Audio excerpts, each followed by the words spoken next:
বার করে হলেও আলহামদুলিল্লাহ পড়া যাবে? যে কোনো অবস্থাতে আলহামদুলিল্লাহ আলহামদুলিল্লাহ। ভাই কেমন আছেন? আলহামদুলিল্লাহ। ভাই পরিবার কেমন আছে? আলহামদুলিল্লাহ। ভাই চাকরি কেমন আছে, চলছে কেমন? আলহামদুলিল্লাহ। ব্যবসা কেমন? আলহামদুলিল্লাহ। এটা হচ্ছে সেই বান্দা নিদর্শন যার মনের মধ্যে আল্লাহর প্রতি ভক্তি শ্রদ্ধা আছে, যার মনের মধ্যে আল্লাহর নূর আছে।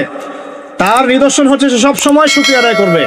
একটা এক্সাম্পল দিচ্ছি, দেখেন ইব্রাহিম আলাইহিস সালাম ওই থাকতেন, আর এই যে এইখানে মক্কায় তার একজন স্ত্রী হাজারা আলাইহিস সালাম, ওইখানে একজন স্ত্রী সারা আলাইহিস সালাম। মনে আছে ঘটনা? আচ্ছা, তিনি আসলেন বাসায়, দরজায় নক করছেন যে বাসায় কে আছে? দরজার পিছন থেকে বলা হচ্ছে যে আমি। তিনি বলছেন ইসমাইল কোথায়? তখন আওয়াজ আসছে ইসমাইল শিকার করতে গেছে। তারপরে তাকে বলা হচ্ছে তোমরা কেমন আছো, স্বামী স্ত্রী তোমরা কেমন আছো? তো স্ত্রী জবাব দিচ্ছে আমরা ভালো নাই, আমাদের ঘরে অনেক অভাব, আমাদের অনেকের স্ত্রীর মতো। আছে না এরকম? সারা জীবন করে যাবেন, একটা কথাই শুনবেন শেষ বয়সে গিয়ে, জীবনে কিছুই পাইলাম না তোমার কাছে।